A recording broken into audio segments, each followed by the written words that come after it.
ना दिवाकर जेना कमिटी मु general secretary अच्छी हठात कहीं भावना है यहाँ मुझे चिंता कर वर्ष कर दीर्घ 5 वर्ष पूर्व मन में नहीं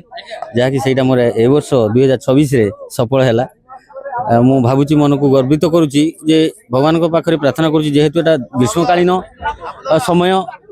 डर लगे टे पवन झड़ वर्षा को आम भगवान को प्रार्थना करमी सेमती किसी न हो जे जहाँकि एटा गोटे नुआ नूतन करी आम एटा गढ़ीचु एवं जेते मेला महोत्सव पड़ीचे बालेश्वर जिले में यहाँ हूँ गोटे नूतन एवं दिग्दर्शन देखिए लोक एवं या भितर जो आकर्षण जिनस पड़ो जहाँफल कि से जिन बालेश्वर मेला भी कौन मेला देखा पाई नथिबे कौन दर्शक मैंने किंतु यहाँ हूँ नुआ कर देखिए प्रथम थर पर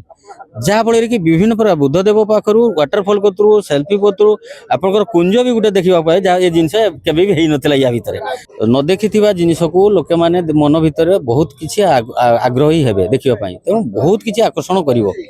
तेणु कौन सन्देह ना विभिन्न कलाकार ओडिशा बाहर एवं आमर कोण अनुकोण संगीतकार कलाकार नृत्य सबकि जिनस या भितर देखा पाइबे आ गोटे जिनस जोटा कि होता आम आ गोटे भल नुआ जिनस आम करूँ गोटे प्रवचन गोटे करूँ घंटे भल प्रवचन पुरी आनीचु एवं गोटे बॉडी बिल्डर जोटा मेन्स बॉडी बिल्डर तार गोटे प्रदर्शन करूँ एवं सिनेमा जगतर जो चलचित्र थी माने चलचित्र कलाकार माने से भी उपस्थित आम स्टेज रे ए वर्ष विभिन्न प्रकार देखा पाइबे बहुत किसी पाइबे। बालेश्वरवासी को मु अनुरोध रखिबी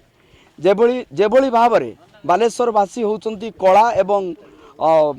व्यवसाय पुजारी तेणु समस्त को मु अनुरोध रखिबी 10 दिन व्यापी ये कार्यक्रम को समस्ते आसंतु एवं कार्यक्रम को उपभोग करंतु बालेश्वर लोककला लोकगीत एवं बालेश्वर रो जो कवि अछंती एवं बालेश्वर जो बुद्धिजीवी माने अछंती मु समस्त को निमंत्रण रखिबी या निजर उत्सव भली भाविकी केवल बैशाखी उत्सव नुह ये बालेश्वर समस्त उत्सव भाविकी एठी योगदान करें।